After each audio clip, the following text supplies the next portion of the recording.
Hello and welcome again. आज हम पहले तो 15.4 एक्सरसाइज के लास्ट के जो 4 क्वेश्चन रह गए थे उनको कंप्लीट करेंगे। फिर उसके बाद नेक्स्ट एक्सरसाइज में क्या कंसेप्ट है उसको भी हम स्टार्ट करने वाले हैं। तो पहले 15.4 एक्सरसाइज जो हमारी चल रही थी उसके जो लास्ट 4 क्वेश्चन हैं उन पे हम ध्यान देते हैं। अगर आप इन 4 क्वेश्चंस की स्टेटमेंट पढ़ेंगे तो ये चारों ही क्वेश्चन एक जैसे हैं। चारों क्वेश्चन में एक जैसा ही मामला है, उन पे हमें प्रोबेबिलिटी निकालनी है। तो इन चारों में से मैं कोई भी एक क्वेश्चन लेता हूँ, उसकी तरह आप बाकी क्वेश्चन भी कर पाएंगे। क्वेश्चन नंबर 20 हम लेकर के चल रहे हैं। देखिए क्वेश्चन नंबर 20 में जो स्टेटमेंट है वो आप सब पढ़िए अपने आप से ही। 20 में स्टेटमेंट है 3 persons ABC throw a die in succession till one gets a 6 and wins the game. Find their respective probabilities of winning. मतलब ये कहा गया कि 3 व्यक्ति हैं ABC, ठीक है। आप में से कोई भी 3 बच्चे हैं, एक का नाम A, एक का नाम B, एक का नाम C, ABC। वो तीनों एक डाई लेकर के खेल रहे हैं, एक डाई को उछाल करके, ऐसा उनका खेल है। मतलब पहले ए ने डाई उछाली, अगर उस डाई के थ्रो करने पर 6 आ गया, नंबर 6 आ गया, तो वही गेम जीत जाएगा और गेम वहीं पे ख़त्म हो जाएगा।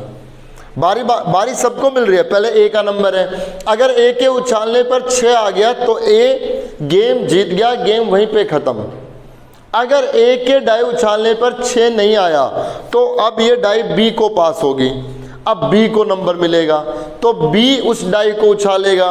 अब बी के उस डाई को उछालने पर अगर नंबर 6 आ गया तो बी उस गेम को जीत जाएगा और गेम वहीं पे ख़त्म। ऐसा नहीं हुआ तो ये डाई अब सी के पास जाएगी। अब सी को मौका मिलेगा उस डाई को थ्रो करने का। सी ने उस डाई को थ्रो किया और सी के उस डाई थ्रो करने पर अगर नंबर 6 आ गया तो सी उस गेम को जीत जाएगा, गेम वहीं पे ख़त्म। अगर ऐसा नहीं हुआ तो फिर दूसरा राउंड स्टार्ट होगा, फिर ए का नंबर, फिर बी का नंबर, फिर सी का नंबर, ऐसे थर्ड राउंड फिर स्टार्ट होगा, राइट। मतलब यह है कि वो ऐसा खेल खेल रहे हैं कि इन सक्सेशन, एक के बाद एक का नंबर आ रहा है और जिसके भी डाई उछालने पर नंबर 6 आ गया वो गेम जीत जाएगा, गेम वहीं पे ख़त्म हो जाएगा। और ऐसा नहीं हुआ तो लगातार ये गेम चलता रहेगा। अब हमसे पूछा गया है find their respective probability of winning. उनके जीतने के चांसेस क्या होंगे ये हमें फाइंड आउट करना है। ए के जीतने के चांस क्या होंगे, बी के जीतने के चांस क्या होंगे एंड सी के जीतने के चांस क्या होंगे। तो ये गेम से रिलेटेड क्वेश्चन है, ये जो 4 क्वेश्चन है। तो इसमें आप देखिए क्या करना होगा आपको। पहले इनके डेटा तैयार करने होंगे। पहले मुझे इस बात का डेटा तैयार करना होगा कि जब ए उस डाई को उछाले तो उसके ऊपर नंबर 6 आने का चांस क्या है, और बी उस डाई को उछाले तो नंबर 6 आने का चांस क्या है, सी उस डाई को उछाले तो नंबर 6 आने का चांस क्या है। फिर उसके उनको पूरे गेम में इन्वॉल्व करेंगे राउंड के हिसाब से और फिर उनके जीतने के हम चांसेस निकालेंगे। सो आप लिखिए लेट पी ए जो हैपनिंग हो रही है ना उसको आप नोट करते चलेंगे। देखिए आप 3 बच्चे हैं, राइट। जैसे पहले हो गया पुनीत, फिर जीतू, फिर मोहित, राइट। सबसे पहले डाई किसके पास है, पुनीत के पास। उसने कहा है इन ऑर्डर इन सक्सेशन, मतलब एक के बाद एक। तो पुनीत के पास वो डाई है। पुनीत अगर उस डाई को थ्रो करेगा तो पुनीत के डाई थ्रो करने पर उस डाई पे 6 आने का चांस देखा जाएगा ना। आप इसको प्रैक्टिकली समझे। ये 3 बच्चे हैं, ये एक ऐसा खेल खेल रहे हैं। तो पहले डाई पुनीत को दी गई है, पुनीत ने वो डाई उछाली। अब पुनीत जब उस डाई को उछालेगा तो उस पर 6 आ भी सकता है, 6 नहीं भी आ सकता। सारी कंडीशन तो 6 आने पर है ना। तो हमने क्या लिखा, let P A B the probability, let P A B the probability of getting a number 6 on a die, of getting a number 6 on a die when A throws it, capital A, when A throws it, जब उस die को ए ने उछाला है, right. For example जैसे पुनीत ने उस die को उछाला है, तो पुनीत जब उस डाई को उछालेगा तो उस डाई पे 6 आने का चांस क्या होगा, 1/6। उस डाई के ऊपर 6 आने का चांस 1/6। 6 नंबर है, उनमें से टोटल डाई पे नंबर 6 है और 6 आना एक ही फेवर में है। ये तो समझ गए ना 1/6 क्यों हुआ। उस डाई के ऊपर हर नंबर आने का चांस 1/6 होगा, तो 6 आने का चांस क्या है, 1/6 ही है, राइट। अब वो डाई, अगर वो डाई जीतू उछाले, पुनीत के बाद जीतू उछाले, तो जीतू के उछालने पर उस डाई पे 6 आने का चांस क्या रहेगा, ये भी 1/6 ही रहेगा। तो इसको आप लिख लीजिए, let P B die dash करके लिखते चले, be the probability of getting a number 6 on a die when B throws it, when B throws it, जब उस डाई को B ने उछाला, अगर उस डाई को B थ्रो करेगा तो उसके ऊपर 6 आने का चांस क्या बनेगा, अगेन 1/6। डाई इससे कोई रूठी हुई थोड़ी ना है कि इससे अलग रिजल्ट देगी, उस पर तो फेयर है वो, इसके उछालने पे 1/6 रहेगा, उसके उछालने पे भी चांस 1/6 रहेगा। अब PC, be the probability of getting a number 6 on a die when C throws it, जब C उस डाई को उछाले तो उसके ऊपर नंबर 6 आने का चांस कितना रहेगा, अगेन 1/6, अगेन 1/6। अब हम इनके नोट भी निकालेंगे, PA नोट, मतलब जब पुनीत ने वो डाई उछाली तो उसके ऊपर 6 ना आए, ये भी तो हो सकता था, इसके चांस क्या होंगे, 5/6। PB नोट कितना होगा, 5/6। PC नोट कितना होगा, 5/6, राइट। ये इनका इंडिविजुअली डेटा बना कि इनके डाई उछालने पर 6 आने के चांसेस क्या है, इसके डाई उछालने पर 6 ना आने के चांसेस क्या है, ये इनका इंडिविजुअल डेटा बना। अब मुझे इनको वो गेम खिलाना है जो इसमें मेंशन किया है, और उस गेम के आधार पर इनके जीतने के चांसेस निकालने हैं। तो इस बात को आप पकड़ना, फिर सारे क्वेश्चन आप इजीली कर पाओगे। सबसे पहले मैं ए के विनिंग के चांस निकाल रहा हूँ कि इस पूरे गेम में पुनीत के जीतने के चांस क्या है। एज विनिंग, ध्यान से देखना, एज विनिंग, इस पूरे गेम में ए के जीतने के चांस क्या बनेंगे, समझिए क्या क्या बनेंगे। हो सकता है ये पुनीत पहली बार में ही जीत जाए, बी और सी का नंबर ही नहीं आया, पुनीत ने डाई उछाली, PA क्या है, डाई उछालने पर 6 आने का चांस है ना, किसके द्वारा, पुनीत के द्वारा, A के द्वारा। तो A के डाई उछालने पर नंबर 6 आ गया तो गेम यहीं पे खत्म ना, गेम आगे जाएगा ही नहीं, फैसला हो गया, राइट। या फिर अब आपके दिमाग में आ रहे होंगे सर ऐसा ही थोड़ा ना हो सकता है, इस पुनीत के डाई उछालने पर 6 ना भी आए, A के डाई उछालने पे 6 ना भी आए, तो उसको मैं दूसरे केस में लेकर के जाऊंगा ना। मैं इसमें सिर्फ A को जिता रहा हूं, मुझे सिर्फ A को जिताने के चांस निकालने इस वाले में। तो A के जीतने के चांस पहली दफा तो क्या हो सकता है, A ने डाई उछाली, 6 आ गया, चलो भाई गेम खत्म, अपने घर जाओ। अगर ऐसा नहीं हुआ, या फिर है तो प्लस आएगा। अगर ऐसा नहीं हुआ मतलब पुनीत के उछालने पर 6 नहीं आया, मेरी बात समझ में आई, पुनीत के उछालने पे 6 नहीं आया तो वो डाई किसको दी गई है, B को। B के उछालने पे 6 नहीं आएगा, C को उछालने पे 6 नहीं आएगा, तो अब दूसरे राउंड में A को जीतने का चांस मिलेगा। मेरी बात समझ में आई, पहले राउंड में तो A यहीं पे जीत सकता है, डाई उछाली, 6 आया, गेम खत्म, गेम ओवर। अगर ऐसा नहीं हुआ तो जब B हारेगा, C हारेगा, तो अगले राउंड में A को नंबर मिलेगा फिर से जीतने का। और अगर ये A यहाँ पे भी हार गया, सेकेंड राउंड में भी उसकी किस्मत खराब थी, 6 नहीं आया, अगर ये यहाँ पे भी हार गया तो ये सारे लिखो, A note, B note, C note, A यहाँ पे भी हार गया, अगर A यहाँ पे भी हार गया तो फिर नंबर B को मिलेगा, B हारेगा, C हारेगा, तब अगले राउंड में A के पास चांस है जीतने का। और ऐसे ये गेम चलता ही रहेगा, पता नहीं कहाँ खत्म होगा, ऐसे चलता ही रहेगा। बात समझ में आई नहीं आई? कोई भी ये ना सोचे कि सर बी भी जीत सकता था, सी भी जीत सकता था। मैं सिर्फ ए की विनिंग निकाल रहा हूं।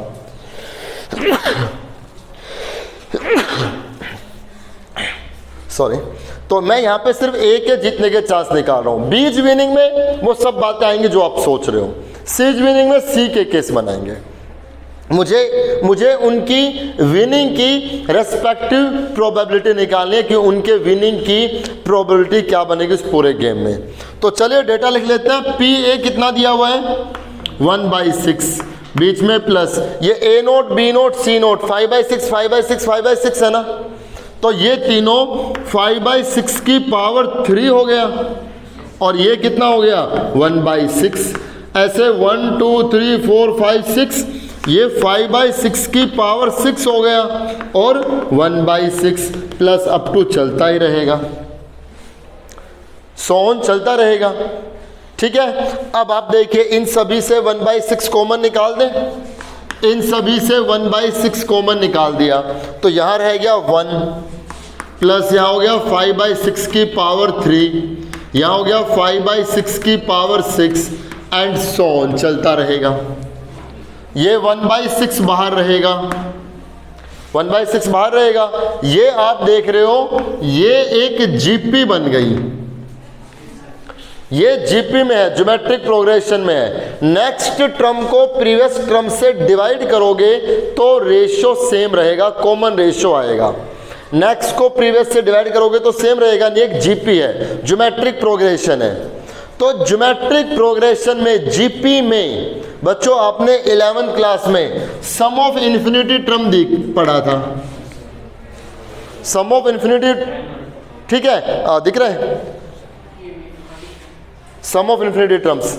सम ऑफ इनफाइनाइट टर्म्स का फॉर्मूला क्या था a/1 - r, याद है कुछ? सम ऑफ इनफाइनाइट टर्म का फॉर्मूला a/1 - r। a मतलब फर्स्ट टर्म, आर मतलब कॉमन रेशियो। ये जीपी इनफाइनाइटली जा रही है ना, इनफिनिटी तक जा रही है, तो इसका सम क्या बनेगा a/a मतलब फर्स्ट टर्म। फर्स्ट टर्म कितनी है 1/1 - r मतलब कॉमन रेशियो। इसको इससे डिवाइड करो, इसको इससे डिवाइड करो, कॉमन रेशियो क्या आएगा 5/6 की पावर 3, 5/6 की पावर 3। तो यहां से ये बन गया 1/6, ये हो गया 1/1 - 125/216, राइट। 1/6 बाहर, ये 216 एलसीएम आएगा, जो एलसीएम आएगा 216 वो ऊपर चला गया, तो ऊपर कितना हो गया 216, नीचे 216 - 125 91, ये कैंसिल, कितना आ गया 36/91। ये इस पूरे गेम में ए के जीतने के चांस आ गए। मतलब अगर टोटल 91 राउंड हो तो उसमें से 36 राउंड जीतने के चांस किसके हैं ए के हैं। समझ में आया? हमने पहले इनके इंडिविजुअल डेटा देखे कि जो वो गेम खेल रहे हैं उस गेम में वो जो थ्रो कर रहे हैं, जो वो ट्रायल कर रहे हैं, उन ट्रायल के बेसिस पे उनके चांस क्या आएंगे इंडिविजुअली, और फिर वो पूरे गेम में इन्वॉल्व होंगे तो राउंड्स के हिसाब से उनके जीतने के चांस क्या बनेंगे। समझ में आ गया? ए की विनिंग के सारे केस समझ में आ गए। अब मैं निकालूंगा बीज विनिंग, बी के जीतने के चांस क्या बनेंगे। तो चलिए अब हम बी दूसरे खिलाड़ी के जीतने के चांस निकाल रहे हैं इस पूरे गेम में कि उसके जीतने के चांस क्या बनेंगे। तो अब एज विनिंग की जगह कितना आएगा बी के जीतने के चांस, बीज विनिंग। तो पहले राउंड में बी के जीतने की पॉसिबिलिटी कब बनेगी जब ए हारेगा, क्योंकि पहले तो नंबर ए को ही मिला है ना। ए हारेगा तो अब डाई गई बी के पास, बी ने डाई को उछाला, 6 आ गया, गेम ओवर। अगर ऐसा नहीं हुआ, मतलब अगर यहां बी के डाई उछालने पर 6 नहीं आया तो अब नंबर सी का आएगा। अगर सी यहां पे हार जाए फिर नंबर ए को मिलेगा, ए यहां पे हार जाए, अब बी के पास फिर से मौका यहां जीतने का। और अगर इस राउंड में भी ए नोट, बी नोट, सी नोट, ए नोट और इस राउंड में भी अगर बी हार गया तो अब नंबर सी का आएगा। सी अगर हारता है, ए अगर हारता है तो अब बी को चांस है इस राउंड में जीतने का, और ये ऐसे इनफाइनाइटली चलता ही रहेगा। तो बी की विनिंग क्या बनेगी? ए नोट हमें मालूम है 5/6, पी बी हमें मालूम है कितना 1/6। ऐसे ये 1 2 3 4 5/6 की पावर 4 और ये हो गया 1/6, बीच में प्लस 1 2 3 4 5 6 7 5/6 की पावर 7 और ये 1/6, और ये चलता ही रहेगा, ये इनफाइनाइटली चलता ही रहेगा। अब हम इन सब से कितना 5/6 और 1/6 पूरा ही कॉमन निकाल लें, मतलब 5/36 कॉमन आ गया, राइट। तो यहाँ 1 रह गया, बीच में प्लस, यहाँ एक 5/6 बाहर आ गया, एक 1/6 भी बाहर आ गया, तो यहाँ कितना रह गया 5/6 की पावर 3। यहाँ कितना रह गया 5/6 की पावर 6, 5/6 की पावर 6 एंड सो ऑन, चलता ही रहेगा। अब 5/36 बाहर, ये बन गई एक जीपी, ज्योमेट्रिक प्रोग्रेशन, और इसका फॉर्मूला यही A/1 - R, sum of infinite term in GP. तो क्या बनेगा A कितना है 1/1 - R, मतलब कॉमन रेशियो कितना है ये, और ये 125/216 आया था ना। सो 5/36 मल्टीप्लाई 216 एलसीएम, वो ऊपर जाएगा, ऊपर हो गया 216, नीचे हो गया 91, ये कैंसिल 6, ये आ गया 30/91।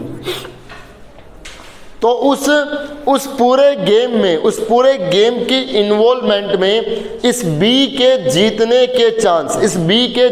के चांस कितने बन गए 30/91। अगर टोटल 91 राउंड होते हैं तो उसमें 30 राउंड जीतने के चांस उस बी के हैं। ए और बी दोनों के जीतने के चांस आ गए, अब किसके निकालने? सी के।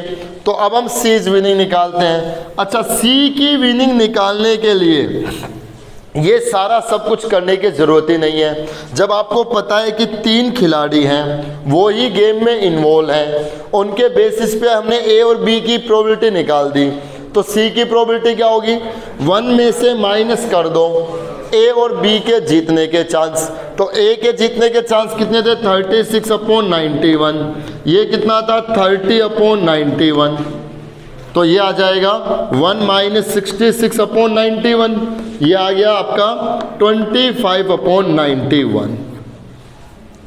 तो सी के जीतने के चांसेस कितने बने 25/91। इसमें इसका सबसे कम इसलिए है क्योंकि ऑर्डर मैटर कर रहा है, उसका नंबर लास्ट में आ रहा है, तो उससे पहले बी को ज़्यादा फ़ायदा मिल रहा है ना, और बी से भी ज़्यादा फ़ायदा ए को मिल रहा है, क्योंकि ए का सबसे पहले था तो उसका पहले जो उछालने पे था उसको वो क्रेडिट मिल रहा है ना। सी का नंबर तो बिल्कुल लास्ट में आ रहा है, तो इसलिए ये कम होते आ रहे हैं, ए का सबसे ज़्यादा होगा। समझ में आया? तो ये चारों क्वेश्चन ऐसे गेम से रिलेटेड हैं, आप करके देखें, ठीक है।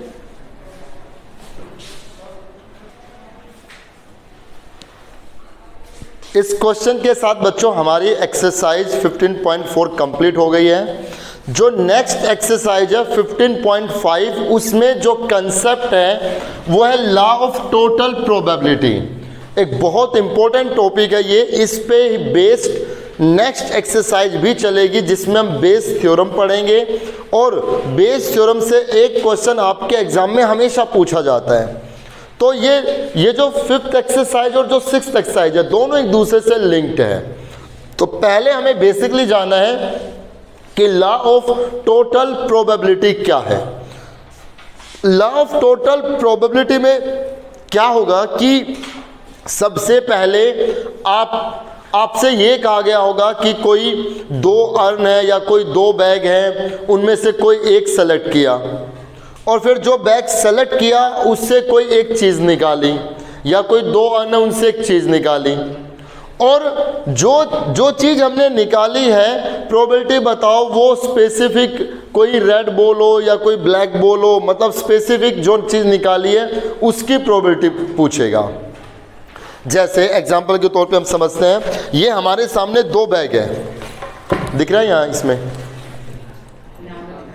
ये 2 बैग है, एक रेड और एक black. Let us suppose in दोनों ही बैग्स में, इस रेड बैग में 3 बुक रखी है, एक फिजिक्स की, एक केमिस्ट्री की, एक मैथमेटिक्स की, ठीक है।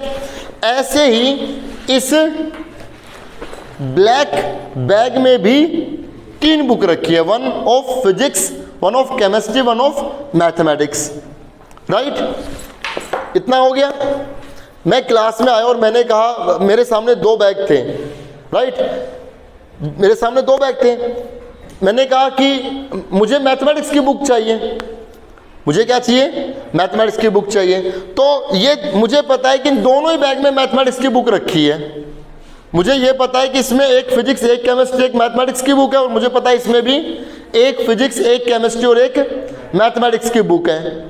मैंने एंट्री की और मैंने क्या किया, जब मैं मैथमेटिक्स की बुक निकालूंगा तो बच्चों सबसे पहले तो मैथमेटिक्स की बुक निकालने से पहले मेरे सामने ऑप्शन ये है कि मैं इन दोनों बैग में से कौन से बैग से मैथमेटिक्स की बुक निकालूं।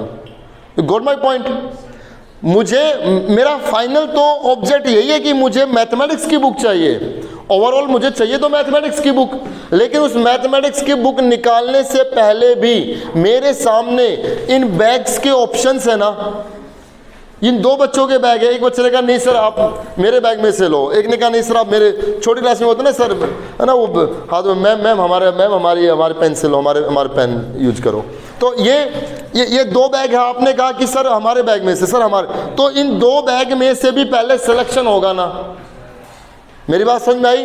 तो जब हम एक बहुत बड़ी प्रोबेबिलिटी फाइंड आउट करना चाह रहे हैं, मतलब इस टाइप की प्रोबेबिलिटी फाइंड आउट करना चाह रहे हैं कि मुझे तो मैथमेटिक्स की बुक निकालनी है, लेकिन मैथमेटिक्स की बुक निकालने से पहले भी मेरे सामने क्या है, बैग्स के ऑप्शंस हैं, मुझे उनको सेलेक्ट करना है। तो क्या हो सकता है, एक बात समझना, क्या हो सकता है कि मैंने ये बैग सेलेक्ट कर लिया, तो ये बैग का भी तो सिलेक्शन हुआ ना इन 2 में से, या हो सकता था मैं इस बैग को सेलेक्ट करूं। इन दोनों बैग में से मैंने कोई एक बैग उठाया ना, एक बैग सेलेक्ट किया ना, तो जब हम उस इवेंट में, उस पूरी हैपनिंग में जो चीज हम पहले कर रहे हैं उनको हम E1, E2, E3 इवेंट से लिखते हैं, E1, E2 इन इवेंट से लिखते हैं। अगर 3 बैग होते तो E3 और आ जाता, तीसरा बैग होता तो E3 और आ जाता, ठीक है। तो प्रोबेबिलिटी पहले किनकी बनेगी, इन इवेंट्स की। प्रोबेबिलिटी ऑफ E1 मतलब पहले बैग सेलेक्ट होने का चांस, PE2 मतलब दूसरे बैग सेलेक्ट होने का चांस, PE3 मतलब तीसरे बैग सेलेक्ट होने का चांस। समझ में आया। तो अगर मुझे मैथमेटिक्स की बुक निकालनी है तो पहले तो मुझे इन बैग में से कोई एक बैग सेलेक्ट करना होगा। ये ठीक ऐसे ही कि मेरे सामने 12th के 2 सेक्शंस हैं, एक आपका एक दूसरा सेक्शन है, और मुझे इन दोनों सेक्शन में से कोई एक बच्चा सेलेक्ट करना है क्विज कंपटीशन के लिए। तो सबसे पहले तो मैं क्लास सेलेक्ट करूंगा ना, कि मैं इस क्लास से वो बच्चा लूँ या उस क्लास से वो बच्चा लूँ। मेरी बात समझ में आई। तो पहले तो मेरे सामने क्लास का सिलेक्शन होगा ना, तो वो क्लास का अगर सिलेक्शन है तो उनको PE1, PE2, PE3 इनसे लिखेंगे। इनको बोलते हैं प्रियोरिज प्रोबेबिलिटी। प्रियोरिज प्रोबेबिलिटी जो पहले हैपन होगी, राइट। अब समझिए, अब हमने क्या किया, लेट अस सपोज मैंने ये बैग सेलेक्ट कर लिया, तो इस बैग से अब जो मैं बुक निकाल रहा हूं, अब ये नहीं है कि वो बुक मैं ऐसे देख करके निकाल रहा हूं कि वो मैथमेटिक्स की बुक आए। मैंने क्या किया, उस बैग में से एक बुक ऐसे निकाली रैंडमली, और वो रैंडमली जो बुक निकली है वो कैसे आनी चाहिए, मैथमेटिक्स की बुक आनी चाहिए। अब बच्चों इस बैग में से जो हम ड्रॉ कर रहे हैं उसके आने के भी चांसेस बनेंगे ना। इसमें 3 बुक है, एक फिजिक्स, एक केमिस्ट्री, एक मैथमेटिक्स। उनमें से मैंने एक बुक निकाली और वो मैथमेटिक्स की बुक आए, इसके भी तो चांसेस अपने बनेंगे ना।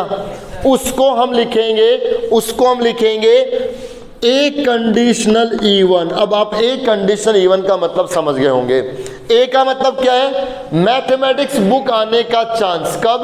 जब E1 हैपन हो चुका, मतलब जब मैं पहला बैग सेलेक्ट कर चुका, राइट? यही बात होगी ना भाई, पहले तो मैंने बैग सेलेक्ट किया ना फर्स्ट, अब उसमें से मैथमेटिक्स की बुक निकाल रहा हूं, तो उसके आने के चांस, इसकी प्रोबेबिलिटी बनाएंगे। अब ये भी हो सकता है PA कंडीशनल E2, मतलब मैथमेटिक्स की बुक आने के चांस कब? जब हमने दूसरा बैग सेलेक्ट किया है, राइट? अब अगर मैं इस पूरे में ये देखना चाहूं कि ओवरऑल मैथमेटिक्स की बुक आने के चांस क्या बने, तो आप समझिए दो केस बने। एक केस तो क्या बना, ये पहला बैग उठाया, तो पहले बैग उठाने की प्रोबेबिलिटी क्या हो गई? PE1, इसमें से एक बुक निकाली, वो मैथमेटिक्स की बुक आए, इसका प्रोबेबिलिटी क्या बन गया? PA conditional E1। ये पूरा एक केस बनाना भाई, ये बैग सेलेक्ट किया और इसमें से एक बुक निकाली, वो मैथमेटिक्स की बुक आए, ये पूरा एक केस बन गया ना मेरे लिए। ये मेरे लिए क्या बन गया? पूरा एक केस बन गया। तो मैं इसको क्या लिखूंगा? ये पूरा केस क्या बना कि मैंने पहला बैग सेलेक्ट किया, फिर उसमें से मैथमेटिक्स की बुक निकाली, ये पूरा मेरे लिए एक केस बन गया ना। मल्टीप्लाई क्यों करते हैं आपको पता है, ये पूरा काम जब तक वो काम पूरा ना हो जाए तब तक उनकी प्रोबेबिलिटी की मल्टीप्लाई होती रहेगी। बैग को सेलेक्ट करना, उसमें से मैथमेटिक्स की बुक निकालना, दोनों की मल्टीप्लाई ये इस बात को बता रही है कि पहले बैग को सेलेक्ट किया, फिर उसमें से मैथमेटिक्स की बुक निकाली, ये काम पूरा हो गया। या फिर अब आपके दिमाग में आएगा, या फिर ऐसा भी तो हो सकता था कि मैंने ये दूसरा बैग सेलेक्ट किया हो, तो दूसरे बैग को सेलेक्ट करूंगा तो उसके चांस क्या बनेंगे?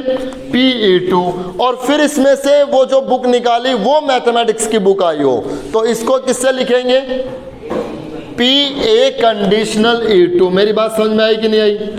मैं इन दो बैग में से कोई एक बुक निकाल रहा हूं और वो मैथमेटिक्स की बुक आए, इसके पीछे दो केस बन गए। पहला बैग सेलेक्ट, उससे मैथमेटिक्स की बुक, या फिर दूसरा बैग सेलेक्ट, उससे मैथमेटिक्स की बुक, यही बनाना। तीसरा बैग अगर और होता तो प्लस करके PE3 into PA conditional E3 ये आता ना। और ये सारा सब कुछ बता रहा है किसको? PA को बता रहा है। PA का मतलब मैथमेटिक्स की बुक आने का चांस बता रहा है। ये मेरी बात समझ में आई? This is called law of total probability कि मैथमेटिक्स बुक आने का चांस क्या होगा? पहला बैग सेलेक्ट, उससे मैथमेटिक्स की बुक, या फिर दूसरा बैग सेलेक्ट, उससे मैथमेटिक्स की बुक निकाली। तो ये जो पहले हैपन हो रही है, जो इवेंट पहले हैपन हो रहे हैं, उनको हम उनसे जो प्रोबेबिलिटी बनेगी उनको बोलते हैं पीरियोडिक प्रोबेबिलिटी, जो पहले हैपन हो रही है। और जो ये बाद में हैपन हो रही है इनको बोलते हैं पोस्टेरियर प्रोबेबिलिटी। प्री मतलब पहले, पोस्ट मतलब बाद में। पीरियोडिक प्रोबेबिलिटी और ये पोस्टेरियर प्रोबेबिलिटी, और ये फॉर्मूला आपने देख लिया। तीसरा केस होता तो प्लस करके थर्ड हो जाता, चौथा होता तो प्लस करके चौथा आ जाता। समझ में आया? उम्मीद आप समझ गए होंगे कि लॉ ऑफ टोटल प्रोबेबिलिटी क्या है। अब इस पे बेस देखना, एक क्वेश्चन करते हैं, एक दो क्वेश्चन जितने भी हो पाए, आपको फटाफट समझ में आ जाएगा कि क्या ये कहना चाह रहा है। एक्सरसाइज 15.5 फर्स्ट क्वेश्चन ही हमने लिया। इस फर्स्ट क्वेश्चन में कहा गया है ए बैग कंटेन, एक बैग है, इस बैग में कितना है?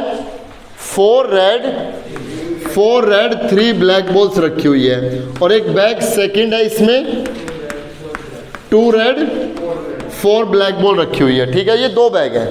अब देखिए क्या किया, 1 bag is selected at random. वो जो बोल रहा है उसी की बातों पे डटे रहो। 1 bag is selected at random, इन दोनों बैग में से किसी एक बैग को रैंडमली सेलेक्ट किया, तो पहले बैग का सिलेक्शन होगा ना। ये दो बैग थे, इन दोनों बैग में से पहले उसने किसी एक बैग को सेलेक्ट किया, तो पहले बैग का सिलेक्शन होगा ना। लिखिए, और बैग के सिलेक्शन को E1 E2 से लिखेंगे, जो पहले हैपन होगा उनको E1 E2 से लिखेंगे। PE1 B the probability of selecting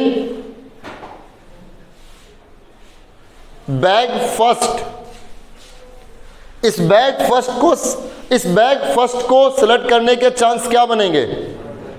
1/2 आपके पास 2 बैग हैं, 2 बैग में से कोई एक बैग सेलेक्ट कर लिया, उसके चांस 1/2 तो होंगे। ठीक है, ऐसे ही 2 क्लास है, एक आपकी क्लास एक दूसरा सेक्शन, दोनों सेक्शन में से कोई एक सेक्शन सेलेक्ट करना हो तो आपके चांस भी 1/2 है, उसके चांस भी 1/2 है, हाफ हाफ चांस है दोनों के। तो पहले बैग के सिलेक्शन के चांस क्या होंगे? 1/2। ऐसे ही PE2 हो सकता है दूसरा बैग सेलेक्ट हो, PE2 B the probability of selecting bag second. तो इस बैग सेकंड के सेलेक्ट होने के चांस कितने हैं? ये भी 1/2 है। दोनों बैग के सिलेक्शन के चांस सेम है, 1/2 1/2। अब क्या किया, इतना हमने लिख दिया, इतना जो उसने कहा था कि ये है भाई, ये लिख दिया था। उसने कहा एक बैग सेलेक्ट किया, तो एक बैग सेलेक्ट किया तो उनकी प्रोबेबिलिटी बना दी। आप समझिए क्वेश्चन में जो जो बात कहेगा ना, जो जो हैपनिंग होगी, उन सब की प्रोबेबिलिटी बनती है। जो भी घटना घट रही है उन सब की प्रोबेबिलिटी लिखी जाएगी, उन सब की प्रोबेबिलिटी बनेगी। अब आगे क्या कहा? फ्रॉम द सेलेक्टेड बैग, अब जो बैग सेलेक्ट कर लिया उसमें से, तो सेलेक्टेड बैग, अब उसने कहा था जो बैग सेलेक्ट कर लिया, तो बच्चे ना सोचे कि सर जब बैग सेलेक्ट कर लिया तो फिक्स हो गया। भाई बैग सेलेक्ट किया उसमें भी तो प्रोबेबिलिटी है, पता नहीं वो पहला था या दूसरा था, लेकिन हाँ ये बात है जो बैग सेलेक्ट किया उसमें से क्या किया? 1 बॉल इज ड्रॉन, एक बॉल निकाली। What is the probability that the ball drawn is red? Probability बताओ वो बॉल कैसी आई हो? रेड आई हो। तो वो रेड बॉल इस पहले में से भी निकाली जा सकती थी, वो रेड इस दूसरे में से भी निकाली जा सकती थी। तो PA कंडीशनल E1। अब आप समझिए, ये जब मैं लिखूं ना, जब मैं ये लिखूं तभी आप समझ जाए। पहले दिन से कंडीशनल प्रोबेबिलिटी में मैंने आपको कभी भी नहीं कहा ये बाई पढ़ो, मैं हमेशा कंडीशनल से आपको पढ़ाया है, इस बात को बताने के लिए कि अब जो आगे बातें आएंगी ये लिखते ही आप पहचान जाओ इसका मतलब क्या है। ए का मतलब क्या है? ए का मतलब वो होगा जिसकी प्रोबेबिलिटी निकालनी है। किसकी प्रोबेबिलिटी निकालनी है? रेड बॉल आने की। कब? जब E1 हो चुका। E1 में क्या हुआ है? E1 में क्या हुआ है? आपने पहला बैग सेलेक्ट किया है, तो ए कंडीशन E1 का मतलब रेड बॉल आने के चांस कहां से? पहले बैग से, क्योंकि आपने पहला बैग सेलेक्ट किया था इस केस में। So write down PA conditional E1 be the probability of getting a red ball from first bag, be the probability of getting a red ball from first bag. तो देखिए इस पहले बैग से रेड बॉल आने के chance क्या होंगे?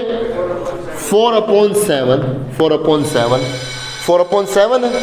ऐसे PA conditional E2 B the probability of getting a red ball from bag A conditional E2 का मतलब A का मतलब वही रहेगा जो यहाँ पे है, बदलेगा थोड़ी ना भाई। रेड आने का चांस कब? जब E2 हो चुका। E2 में क्या हुआ है? हमने सेकंड बैग को सेलेक्ट किया है, ये हमारे सेकंड बैग का केस है। A conditional E2 B the probability of getting a red ball from bag second. तो बैग सेकंड से रेड बॉल आने के चांस 2/6। हमें क्या निकालना है? हमें तो ओवरऑल रेड बॉल आने का चांस निकालना है, ओवरऑल रेड बॉल आनी चाहिए। तो PA मतलब रेड बॉल आने का चांस। 2 केस बनेंगे, पहला बैग सेलेक्ट किया फिर उससे रेड बॉल निकाली, ये एक केस हो गया। या फिर दूसरा बैग सेलेक्ट किया फिर उससे रेड बॉल आई। तो अब आप इन सब के डेटा रख दीजिए यहाँ पे। जब हम इन सब की वैल्यू रखेंगे तो ये देखिए रिजल्ट कितना बनेगा। PA इज इक्वल टू, ये बन गया 1/2, A कंडीशनल E1 हो गया 4/7 प्लस ये हो गया 1/2, ये हो गया 2/6। ये कैंसिल करके 2, ये कैंसिल करके 1, ये बन गया 2/7, ये बन गया 1/6। एलसीएम आ गया 42, ये आ जाएगा 12, ये आएगा 7, 19/42। ये जो पूरी बात इस क्वेश्चन ने कही है, इस पूरी बात के हैपन होने के चांस कितने हैं? 19/42। ठीक है, पहले 3 क्वेश्चन आप इसके कर सकते हो, एक ये हो गया, सेकंड और थर्ड, ये 2 क्वेश्चन आप करके देखना। 3 क्वेश्चन इसके कंप्लीट करना, 4 क्वेश्चन उसके, ये 7 क्वेश्चन आप करना। तो मिलेंगे नेक्स्ट लेक्चर में, तब हम 4 के बाद स्टार्ट करेंगे और इस एक्सरसाइज को कंप्लीट करेंगे। Thank you so much.